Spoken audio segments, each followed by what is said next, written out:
Video, you asked questions, I'm giving you answers.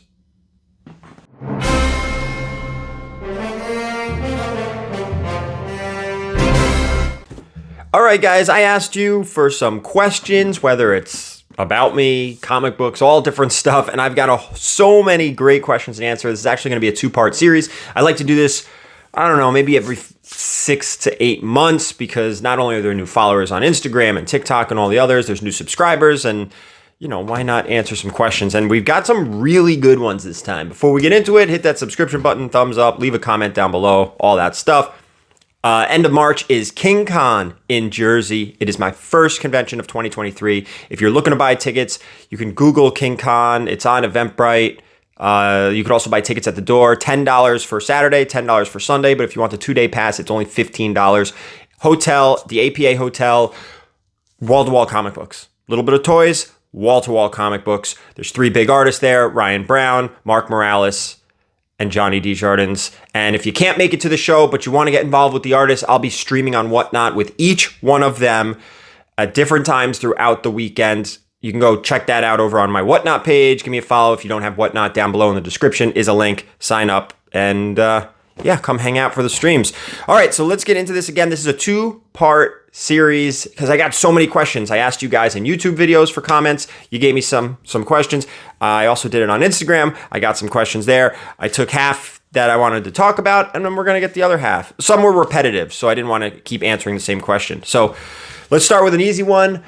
What is your favorite book in your PC? My favorite book in my PC, I have 2 favorites. Number 1, it's Behind Me, Journey into Mystery 83. It's only a 2.5. That's the first appearance of Thor. Not my most valuable book, but it is my favorite. I guess I have 3. My other one, which happens to be my most expensive, is Batman number 16. I have that in a 7.0 white pages. That's the first Alfred.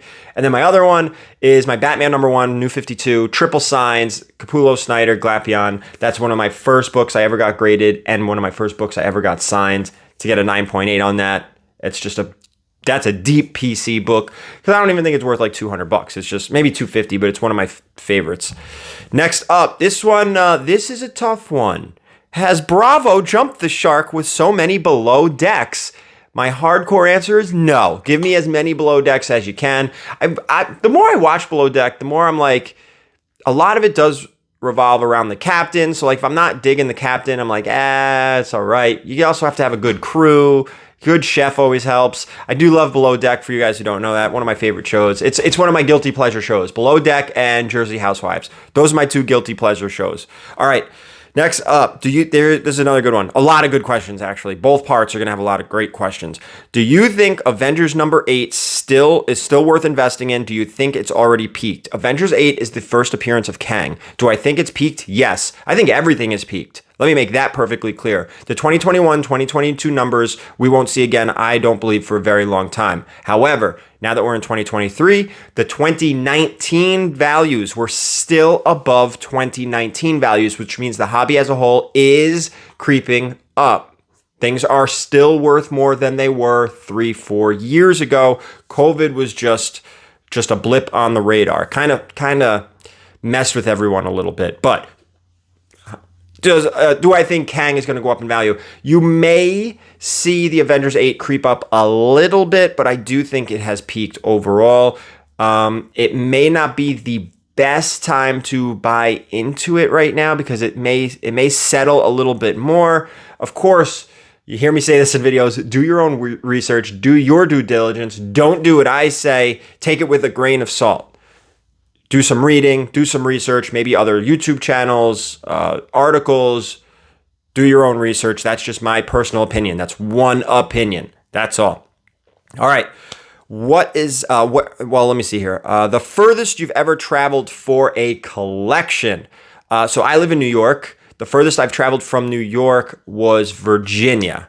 That's the furthest I've ever gone. I'm actually right now, and I don't like talking about collections before it happens, because sometimes I feel like I jinx myself, but I've talked with a gentleman in Chicago. I've talked with a gentleman in Ohio. I don't remember where in Ohio. So that, if either of those happen, those will be the furthest, but I don't know if those are going to happen. It's just quick conversations. But quickly, Virginia is the furthest I've ever traveled. I've been up to Rhode Island, Connecticut, New Jersey, Massachusetts, New York, Virginia, Pennsylvania. Oh, have I picked? Yes, Pennsylvania. Well, I've met a guy from Pennsylvania in New Jersey. So that kind of counts, sort of. Well, not really, because I didn't travel there. Anyway, short answer, Virginia. How do you know when you're buying too many comics? How do you manage inventory? Okay, I don't know when you're buying too many comics because I haven't gotten to that point yet. And how do I manage inventory? Right here. So the system doesn't work well all the time, but it's all managed right here. Sometimes there is viruses and we have to reboot, but nope, that's where it all is. Although I will give you this, my slabbed inventory, what I do before every convention, because the conventions that I go to are spread out, they're not one right after another. So for instance, the end of March, I'm going to King Con. The last convention I sold at was back in October, which was New York Comic Con. So what do? I go through all my wall books, I go through all my slabs, and I reprice everything to the current market.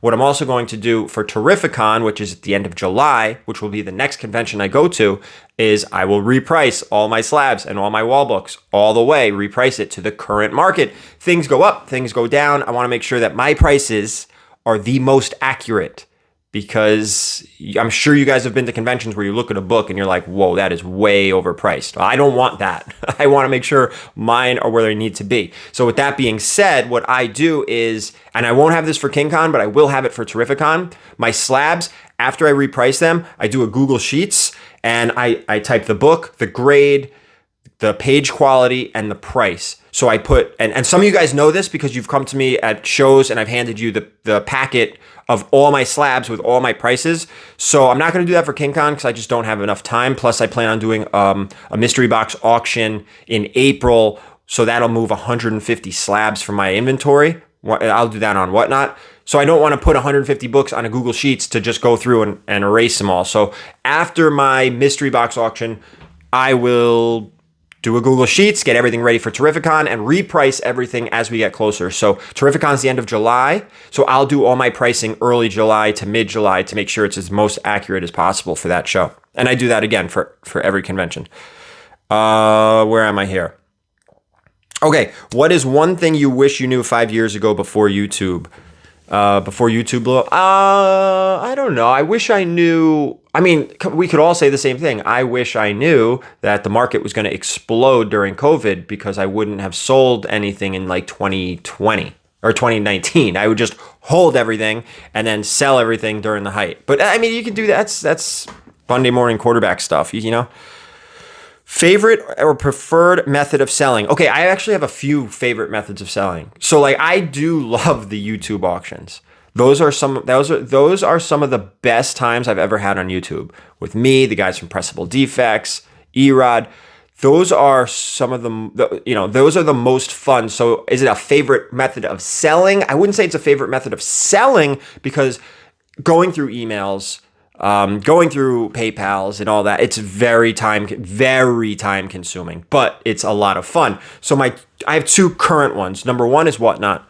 That is an absolute blast because it brings the fun of the YouTube auction where it's all interactive and streamlined together. So things move a lot quicker. So I can get rid of a lot more stuff and give you guys an opportunity to grab more stuff. The prices are really good on Whatnot right now. Like if you guys go on my Thursday night shows, books are going for $1, which are like $10, $20, $30 books. It's insane, to be honest with you, but we're going to keep doing it. So we can move a lot of stuff. I can still interact with everyone, and I don't want to like get too far ahead of myself, but me and the guys from Pressable Defects are in the works of literally being right here from the YouTube auctions on Whatnot. Like we are working things out and fixing bugs, and it's going to be as close as the YouTube auctions as we can get on Whatnot. So that's one of my favorites. And the other are the conventions, because I get to see everyone. Being face-to-face with buyers and sellers and people from YouTube and people from Instagram and people from everywhere. It's the most fun, like, because I like interacting with everybody. I like people. There's people out there that always say, oh, I hate people, blah, blah, blah. I'm kind of the opposite. I like people. I like talking. I like mingling. I like interacting. So the conventions are so much fun for me. And when the doors close, especially Terrificon, and I can walk out and I'm in the casino with a million great restaurants and there's people everywhere, Nothing beats it. I enjoy Terrificon more than New York Comic Con. It's insane. All right. Do you still have a 9 to 5? I do. I still have my regular job. That's not going anywhere. I'm not leaving it to sell comic books. This is, again, just a fun hobby that helps me pay for the hobby, which we say all the time, have the hobby pay for itself. You don't need every single book, do you? No. Streamline your collection. Just focus on 1, 2, 3, maybe 4 or 5 things. Just focus on the stuff you want to focus on.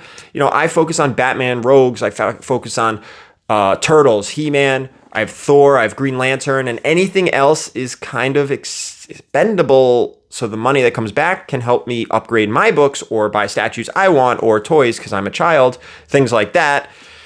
So, yeah, I do have a 9 to 5 because, again, the comic books aren't paying the bills. The comic books are buying me toys. What's your advice for a new collector looking to start buying big collections? All right, this is going to be long-winded, just like most of my answers. Do as much reading and information and educate yourself as much as possible. As much as possible. It's one thing to go in and buy a $300 collection or a $500 collection. When you start getting into the thousands and tens of thousands, you want to make sure you get a return on your investment. If your goal is to just make a little bit of money so the hobby can pay for itself and you can go buy a big key, all right. But if you're looking to double, triple up, you got to worry about not only storing these big collections, you kind of have to worry about selling it. You have to worry about taxes. You have to worry about all that stuff. So you want to make sure you cover your butt. I did not start buying $1,000+ collections. I started buying $400 collections and $500 collections. And it gave me anxiety. I was like, how am I going to move this stuff? And it just grew to this point. So I wasn't a new collector buying big collections. That's kind of scary. So I don't know. I don't know if that's any help, but I'm not sure if I would immediately start buying big collections without having a way to move it.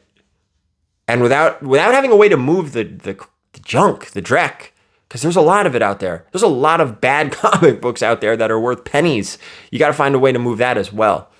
All right, 2 more in this part 1. How did you make the jump from smaller local shows to big conventions like New York Comic Con? I think I kind of just sort of maybe kind of answered that a little bit. I was doing local small shows. Actually, my first big jump was it was because of Jason Fabok, my favorite comic book artist. I was doing small shows. I was doing live Instagram sales. Some of you guys might remember that. I was posting books on Instagram, and I did a small show near me that doesn't exist anymore. And what happened was did I go to Terrificon? No, Terrificon had Jason Fabok as a guest. And I was like, oh man, I want to get an original piece from him. But I know that people line up before the doors open. And I said, my buddy Ryan was doing the show, and I'm like, well, I can go with him, but I don't think he has an extra ticket for me because his wife was going, and he may have had a friend of his going to help him with the booth. So I said, you know what? Let me just bite the bullet. Let me take a chance. Let me sell at Terrificon. That way, I not only can get in before the doors open, I can maybe make a couple dollars.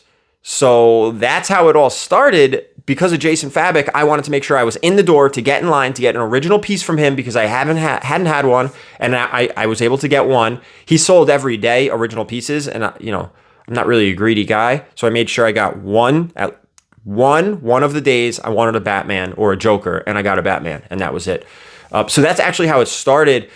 And then the opportunity to do New York Comic Con was because of a vendor that I know, a friend of mine said, hey, I have a 10 by 10 space available if you want it. It costs X.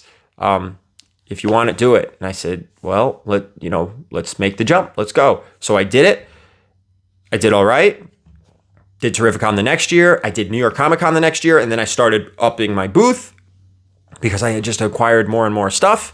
And now I'm maxed. This is what I'm going to do from now on. I'm maxed. This is it. So I do 2 10 by 10 corners at Terrificon. So I have one end of an end cap. And at New York, I do a corner and 2 inline. So it's a 10 by 30 space. And that's what I'm going to be doing from now on. And at KingCon, I think I do 24 feet. I'm not sure how that one works out. I don't remember. It's the same one every year. All right, last question. When did you first start collecting comics? I collected comics back in the 90s like everyone else, I feel like. I was reading Maximum Carnage. I was watching Batman, the animated series, X-Men, all the cartoons, reading the Spider-Man, was I reading Batman in the 90s? I was definitely reading Spider-Man. Oh, Gambit, Sabretooth. Remember those mini-series that were there? I was reading those. And then just kind of life happened and things go by the wayside. And then I got back into comic books hardcore with the New 52 run from Capullo and Snyder. And then I just kind of started selling on Instagram. I won a raffle on Instagram, an Amazing Spider-Man 122, Death the Green Goblin in a 7.5. I won it for $10, and at the time it was like a $150 book. And I sold it because I'm not really a Spider-Man guy.